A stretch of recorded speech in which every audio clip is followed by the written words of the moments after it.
गजाननं भूतगणादिसेवितं कपित्तजम्बूफलचारुभक्षणम् उमासुतं शोकविनाशकारकं नमामि विघ्नेश्वरपादपङ्कजं। वक्रतुण्डमहाकाय सूर्यकोटिसमप्रभ निर्विघ्नं कुरु मे देव सर्वकार्येषु सर्वदा। विनायकं गुरुं भानु ब्रह्मा विष्णु महेश्वरान् सरस्वती प्रणम्यादो सर्वकार्येषु सर्वदा। शशंखचक्रं सकरीटकुण्डलं तपीतवस्त्रं सरसीर्हेक्षणं सहारवक्षस्थलकौस्तुभैत्र्यं नमामि विष्णुं शिरसा चतुर्भुजं। वंशीविभूषितकराननमनीतदावात् पीताम्बरादरुणबिम्बफलादरोष्टात् पूर्णेन्दुसुन्दरमुखादरविन्दनेत्रात् कृष्णात् परं किमपि तत्त्वमहं न जाने। सरस्वती परा देवी वीणा पुस्तकधारिणी श्वेतहन्ते समासेनां विद्यां बुद्धिं च यच्छतु। गुरुर्ब्रह्मा गुरुर्विष्णु गुरुर्देवो महेश्वर गुरुर्साक्षात् परं ब्रह्म तस्मै श्रीगुरुवे नमः। अखण्डलं मण्डलाकारं व्याप्तं येन चराचरं तत्पदं तव दर्शेन तस्मै श्रीगुरुवे नमः। श्री गुरु चरण कमलेभ्यो नमः। पुरुषोत्तम मास की कथा मैं लगातार करता जा रहा हूँ और ये YouTube पे भी उपलब्ध है। मेरे इस कथा को आप लाइक करें, सब्सक्राइब करें और बेल घंटी बजाएं और मेरे को प्रोत्साहित करें। तो आपको आगे की कथा का वृत्तांत मैं सुनाता हूँ। नारदो वाच वैकुण्ठाधिपतिर्गत्वा गोलोके किं चकारः तदत् स कृपां कत्वामहं शत्रुवे अनघ। श्रीनारायणवाच शृणु नारदं वक्ष्येऽहं यज्जातं तत्र मे अनघ विष्णुर्गोलोकां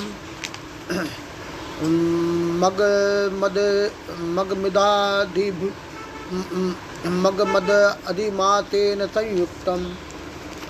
संयुक्तः तन्मध्ये भगवद्धामं मणिस्तंभे शोभितं ददर्शे दूरतो विष्णोर्ज्योतिर्धाम मनोहरं। ततेज पहितो चक्षुषो शनेरुन्मील्य लोचने मंद मंद जगमाधि अधिकमातां कृत्वा पृष्ठतः। नारद जी ने पूछा कि हे पाप रहित ईश्वर प्रवर, वैकुंठ के अधिपति भगवान विष्णु ने गोलोक में जाकर के क्या किया, मुझे इस घटना को सुनने की बड़ी उत्कंठा है। तो आप मेरे ऊपर कृपा करके उसे बताइए। श्री नारायण जी बोले कि हे निष्पाप नारद जी, अधिमास के साथ में लेकर के जब भगवान विष्णु लोग गोलोक में पहुँचे तब वहाँ जो घटना घटी उसी का वृत्तांत मैं बतलाता हूँ। आप लोग सुनिए। गोलोक में मणियों के खंभों से सुशोभित सुंदर भगवान श्री कृष्ण के ज्योति धाम को दूर से ही भगवान विष्णु ने दर्शन किया। उस ज्योति धाम में इतना प्रकाश निकल रहा था कि भगवान विष्णु की आँखों के में चकाचौंध छा गई और वह थोड़ी थोड़ी आँखें खोलते हुए अधिमास को अपने पीछे करके धीरे धीरे चलने लगे। भगवान श्री कृष्ण के मंदिर के पास पहुंच करके वे अधिमास के साथ प्रसन्न हुए तब द्वारपालों ने उठ करके उनके चरण कमलों को प्रणाम किया और उन्हें धीरे धीरे भगवान के धाम में प्रवेश किया। उस धाम की शोभा को देख करके उनकी आँखें मात खा गई। वहाँ जा कर के उन्होंने तुरंत पुरुषोत्तम मात श्री कृष्ण को त्रिनवाया। श्री कृष्ण जी रत्नजड़ित सिंहासन पर बैठे हुए और गोपियों के समूह उन्हें चारों ओर से घेरे हुए थे। दोनों हाथों को जोड़ करके सम्मुख खड़े हो रमापति भगवान विष्णु ने नमस्कार करके कहा। श्री विष्णु बोले, गुणों से परे विष्णु, गोविंद आदित्य अक्षर अव्यक्तनाथ रहित विग्रहवान गोपा वेशधारी। भगवान विष्णु ही भगवान विष्णु को नमन कर रहे हैं। जैसे मन और आत्मा दोनों अलग नहीं है। मन से हम कुछ और सोचते हैं, आत्मा हमारी कुछ और कहती है। मन और आत्मा का साक्षात्कार ही परमात्मा का साक्षात्कार है। मन ही विष्णु है, आत्मा भी विष्णु है। इसी प्रकार से वह उसको नमस्कार कर रहे हैं। किशोर अवस्था वाले शांति गोपीनाथ, अति सुंदर नवीन मेघ के समान सावले रूप वाले, करोड़ों कामदेव के समान लावण्य वाले, वृंदावन में अभ्यंतर रात मंडल में स्थित रहने वाले, पीताम्बर से शोभायमान शोभ्य मूर्ति, त्रिभंग रूप में स्थित होने के कारण ललित आकृति वाले, रास लीला के अधिपति, रास लीला में रहने वाले, रास लीला करने में सदा तत्पर, दो भुजाधारी, हाथ में मुरली धारण करने वाले, पीला वस्त्र पहनने वाले अच्युत भगवान की मैं वंदना करता हूँ। उस भगवान को मैं नमन करता हूँ। किशोर व्यक्तम शांतम गोपी कांतम मनोहरम नवनीन नीरदश्याम कोटि कंदर्प सुंदरम वृंदावननाभ्यन्ते रासमंडल स्थितम लिप्त्य पीतम पटम सौम्यम त्रिभम गललिताकृतिम राजेश्वरम रातवातम रतोल्लासमुत्मुखम द्विजं मुरलीहस्तं पीतं वासं समुच्चितम् इत्येव मुक्ता तं नत्वा रत्नसिंहासने वरे पार्षदे सत्कर्तो विष्णु तय उपवास तदा गया। गोविंद अधिमास के साथ बहुत प्रसन्न हुए। तब द्वारपालों ने उठ करके उनके चरण कमलों को प्रणाम किया और धीरे धीरे भगवान के धाम में प्रवेश किया। उस धाम की शोभा को देख करके उनकी आंखें मात खा गई। वहां जाकर के उन्हें तुरंत पुरुषोत्तम भगवान श्री कृष्ण से सिर नवाया। श्री कृष्ण जी रत्न जड़ित सिंहासन पर बैठे हुए, गोपियों के समूह उन्हें चारों ओर से घिरे हुए। वो दोनों हाथों को जोड़ करके सम्मुख खड़े हो रमापति भगवान विष्णु ने नमस्कार करके कहा कि विष्णु बोलो, गुणों से परे विष्णु, गोविंद आदित्य अक्षर अवक्त नाश रहित विग्रहवान गोप वेशधारी, किशोर अवस्था वाले शांत गोपीनाथ, अतिव सुंदर नवीन मेघ के समान सावले रूप वाले, करोड़ों कामदेव के समान लावण्य वाले, वृंदावन के अभ्यंतर रात मंडल में स्थित रहने वाले, पीताम्बर से शोभायमान सौम्य मूर्ति, त्रिभंग रूप में स्थित होने के कारण ललित आकृति वाले, रासलीला के अधिपति, रासलीला में रहने वाले, रासलीला करने में तदा तत्पर, जो दो भुजाधारी, हाथ में मुरली धारण करने वाले, पीला वस्त्र पहनने वाले अच्युत भगवान को मैं वंदन करता हूँ, नमस्कार करता हूँ। इस प्रकार स्तुति करने के बाद भगवान श्री कृष्ण को नमस्कार करके पार्षदों द्वारा सत्कार किए जाने के बाद श्री कृष्ण जी की आज्ञा से भगवान विष्णु श्रेष्ठ रत्न जड़ित सिंहासन पर विराजमान हो गए। श्री नारायण ने कहा कि जो व्यक्ति प्रातःकाल उठ करके विष्णु जी के केवल स्तोत्र का पाठ करते हैं उनको सभी पाप कट जाते हैं और बुरा स्वप्न देखने पर भी उसका अच्छा फल मिलता है। भगवान गोविंद के प्रति पुत्र पौत्र की वृद्धि करने वाली भक्ति होती है, अपयश का नाश होता है, चिरकाल तक सुंदर कीर्ति की वृद्धि होती रहती है। तब भगवान विष्णु बैठ गए और श्री कृष्ण जी के सामने कांपते हुए अधिमास को उनके चरण कमलों का प्रणाम करवाया। तब श्री कृष्ण जी ने विष्णु जी से पूछा, ये कौन है, यहाँ किस लिए आया है, यह इतना क्यों रो रहा है? इस गोलोक में तो कोई क्लेश नहीं भोगता। इस गोलोक के प्राणी को सदा आनंद में मग्न रहते हैं और स्वप्न में भी कोई खराब बात अथवा क्लेशकारक बात नहीं सुनते। फिर हे विष्णु, ये कैसे आँख से आंसू बहाता है, थरथर कांपता हुआ दुखित हो मेरे सम्मुख खड़ा है। फिर नारायण कहने लगे, नवांग बुद्धानि कम मनोहरस्य गोलोक नातस्य वचो निश्चय वाच विष्णुर्मलास्तु दुखम प्रोक्ता था ये सिंहासनत समग्रम। तो मेरे सम्मुख खड़ा है। श्री नारायण कहने लगे, नवीन मेघ के समान श्याम सुंदर भगवान गोलोक के प्रश्नों को सुन करके श्री विष्णु के सिंहासन से उठ करके मलमास के समस्त कष्टों का वृतांत बतलाया। श्री विष्णु ने कहा कि हे वृंदावन की शोभा के धाम, हे कृष्ण, हे वंशीधर, इस अधिमात में दुख को मैं आपके सम्मुख वर्णन करता हूँ। आप सुनिए, इसका कोई अधीश्वर नहीं है। ये बात का इसे महान कष्ट है और इसीलिए इसे लेकर भी मैं यहाँ आया हूँ। अब आप लोग ऐसा उपाय निकालिए जिससे इसके क्लेश रूपी भीषण वनाग्नि शांत हो जाए। यह अधिक मास सूर्य की संक्रांति से रहित है। इसमें सूर्य की संक्रांति नहीं आती। मलिन और शुभ कर्मों में सदा निषिद्ध है। स्वामी रहित मास में न स्नान करना चाहिए, न दान करना चाहिए। ये आक्षेप युक्त बातें कह करके सभी वनस्पतियों, लताओं, 12 महीनों, कलाओं, काष्ठों, क्षणों, उत्तर तथा दक्षिण अयनों, संवत्सरों आदि ने अपने स्वामी के गर्व के बलबूते पर इसका अत्यंत अपमान किया है। इस दुखाग्नि में झुलस कर इसने मरने की ठान ली है। अब अन्य कृपालु मानवों की प्रेरणा से यह मेरे पास आया है।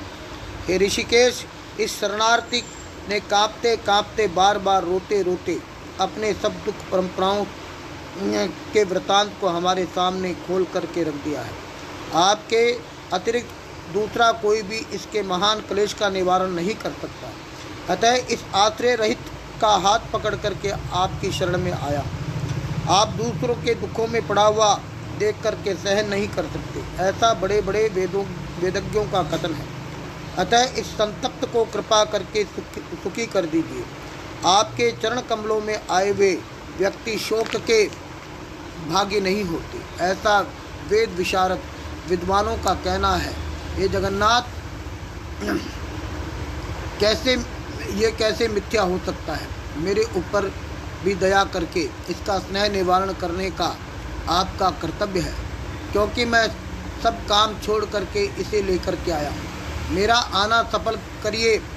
अपने प्रभु के सामने कभी कोई बात घड़ी घड़ी नहीं कहनी चाहिए। ऐसी नीति शास्त्र के ज्ञाता बड़े बड़े बुद्धिमान नित्य कहा करते हैं। इस प्रकार अधिमास के सब कष्ट गाथा भगवान श्री कृष्ण से निवेदन करके श्री कृष्ण के मुख से कमल की ओर देखते हुए उनके सामने हाथ जोड़ करके खड़े रह गए। ऋषियों ने कहा कि हे सूत जी, आप बड़े उदार हैं। आप दीर्घ काल तक जीवित रहें, जिससे हम लोग आपके मुखारविंद से भगवान की लीला के कथा रूपी अमृत का पान करते रहे। हे सूत जी, गोलोकादि पति भगवान श्री कृष्ण ने तब क्या कहा और क्या किया, यह वृत्तांत बतलाइए, क्योंकि विष्णु और श्री कृष्ण के संवाद अखिल विश्व का कल्याण कारक है। हे सूत जी, ब्रह्मा जी के पुत्र नारद जी ने ऋषिराज नारायण से क्या कहा, क्या प्रश्न किया, संप्रति आप उसे बताइए, क्योंकि परम भागवत नारद जी के प्रति कहा हुआ भगवान नारायण का वचन हम तय स्थितियों के लिए, हम तप स्त्रियों के लिए परम औषध है। जो तपस्या करने वाली स्त्रियां हैं उनके लिए परम औषध है। इस अध्याय का मेन उद्देश्य यही है कि अधिक मास को आश्रय दिलाने के लिए भगवान विष्णु के पास गए। तो भगवान विष्णु कौन है? आत्मा। और मन कौन है? भगवान विष्णु का ही अंश है। मन भगवान विष्णु का रूप लेकर के आत्मा रूपी भगवान विष्णु से प्रश्न कर रहा है। और जब मन और आत्मा का मंथन होता है तो हम सही दिशा और सही राह पर चलते हैं। तो मन आत्मा जब दोनों मिल जाती है तो बुद्धि अपने आप काम करने लग जाती है। तो इस प्रकार से कहा कि जो तपस्वी स्त्रियां हैं उनके लिए भी परम औषध की यह कथा है। भजमन नारायण नारायण नारायण, श्रीमन नारायण नारायण नारायण। उधर देखो संजय होगा, उस संजय को बुला लो। लक्ष्मी नारायण नारायण नारायण। अब सप्तम अध्याय की कथा आपके सामने प्रकट करते हैं।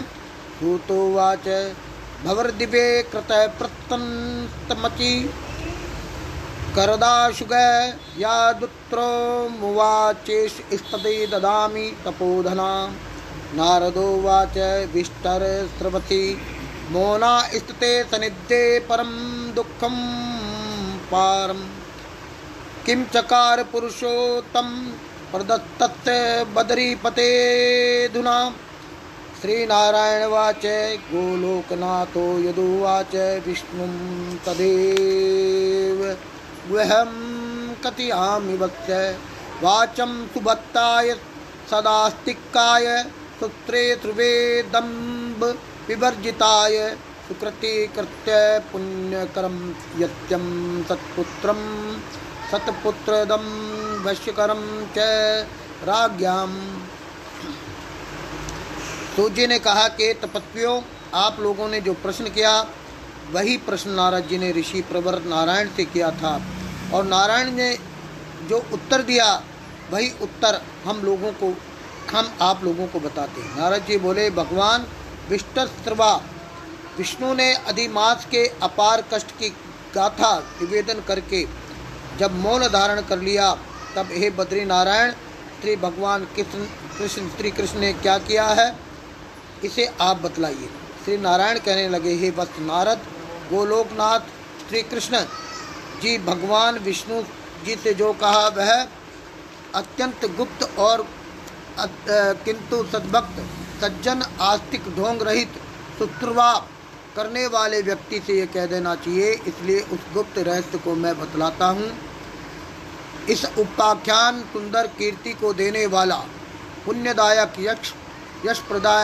यश प्रदान करने वाला, सत्पुत्र का दाता, शासकों प्रशासनिक अधिकारियों को अपने अनुकूल करने वाला और दरिद्रता रूपी वनाग्नि को शांत करने वाला, गरीबी मिटाने वाला तथा महान पुण्य आत्माओं को सुनने योग्य और सुनने के बाद अनन्य भक्ति पूर्वक उसका आचरण भी करना चाहिए।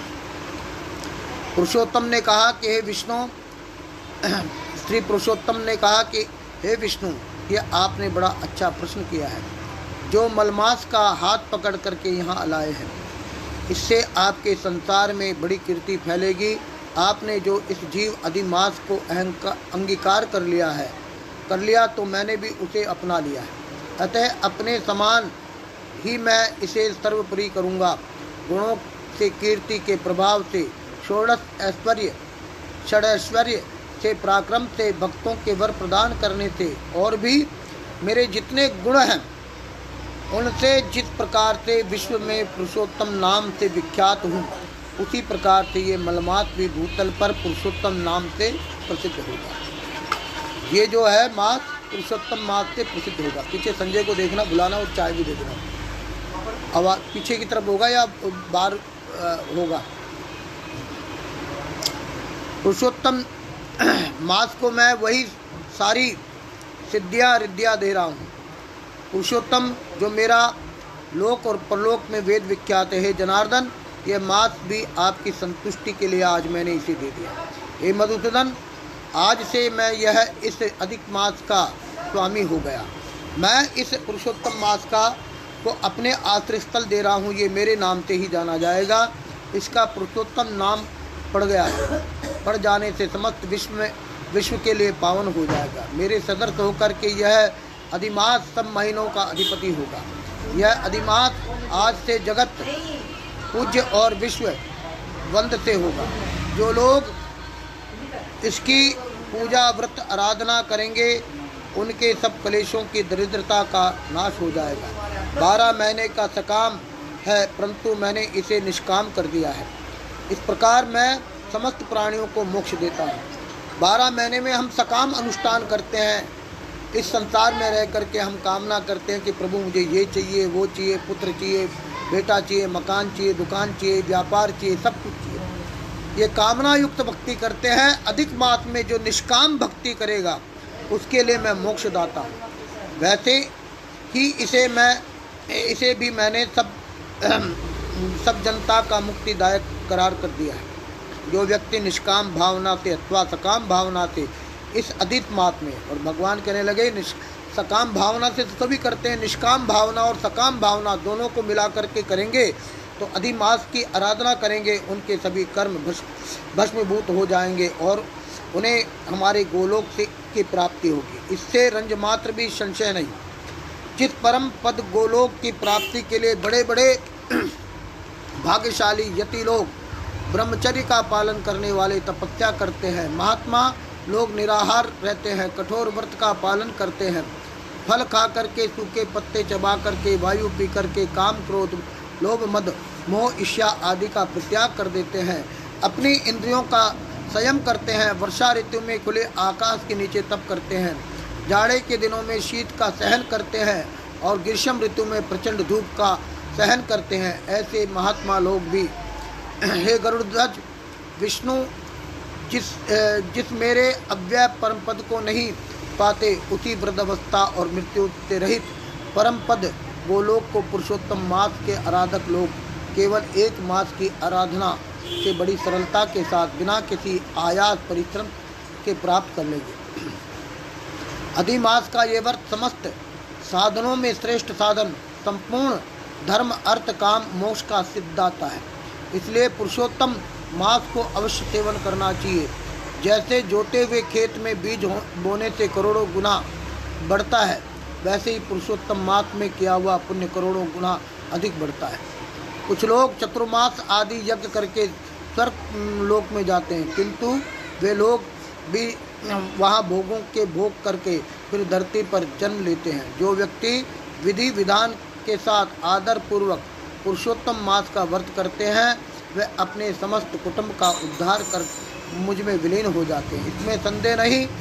मुझको प्राप्त होकर के जन्म मृत्यु भय से व्याप्त आदि मानसिक चिंता व्याधि शारीरिक रोग वृद्धावस्था से गिरे हुए संसार में उसको पुनर्जन्म नहीं लेना पड़ता, वहाँ जाकर के फिर लौटना नहीं पड़ता।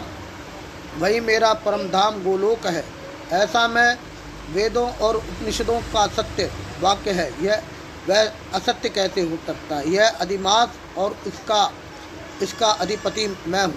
मैंने इसे प्रतिष्ठा प्रदान की है, अपने पुरुषोत्तम नाम से मैंने इसे दे दिया है। ऐसी स्थिति में पुरुषोत्तम मास के भक्तों की चिंता मुझे दिन रात बनी रहेगी। अपने भक्तों के सभी कामनाओं को मैं पूरा करता रहता हूँ। कभी कभी मेरे भक्तों का आराधना भी गणना में आ जाता है, किंतु पुरुषोत्तम मास के आराधकों के अपराधों को मैं अपराध की कोटि में नहीं गिनता। हे विष्णु, मेरी आराधना करने की अपेक्षा मेरे भक्तों की आराधना मुझे अधिक प्रिय है। मुझे कभी कभी अपने भक्तों का मनोरथ पूर्ण करने में कुछ देरी भी हो जाती है, किंतु मेरे पुरुषोत्तम मास के जो भक्त उनकी मनोइच्छा पूर्ण करने में मुझे कभी विलंब नहीं लगता। मेरे पुरुषोत्तम मास में जो भक्त हैं वह मुझे अत्यंत प्रिय है। जो महामूर्ख व्यक्ति इस पुरुषोत्तम मास में न जप करते हैं, न दान आदि करते हैं, न स्नान करते हैं, देवता तीर्थ द्विज का उपहास आलोचना करते हैं वे दुराचारी अभागे दूसरे के भाग्य के सहारे जीविका चलाते हैं। उन्हें कभी यहाँ तक कि स्वप्न में भी सुख नहीं मिलता, जैसे खरगोश के सींग खोजने से नहीं मिलते। जो मूर्ख मेरे प्रिय मलमास का तिरस्कार करते हैं और मलमास में इस मास के योग धर्म का आचरण नहीं करते, वे सदा नरक में पड़े रहते हैं। प्रत्येक तीसरे वर्ष पुरुषोत्तम मास, हर तीसरे वर्ष पुरुषोत्तम मास पड़ता है। ऐसे पुरुषोत्तम मास में जो मनुष्य धर्म का अनुष्ठान नहीं करते, वह कुंभिपाक नरक में गिरते हैं। और वे महामूर्ख जब तक रहते हैं, जब तक उसमें रहते हैं, तब तक पृथ्वी स्थिर रहती है, तब तक उसमें छाए रहते हैं। उन दुख रूपी दावानल में उनके स्थित उनके पुत्र पौत्र पत्नी भी वहाँ पौत्र पत्नी के द्वारा दिए गए महान क्लेश भोगते रहते हैं।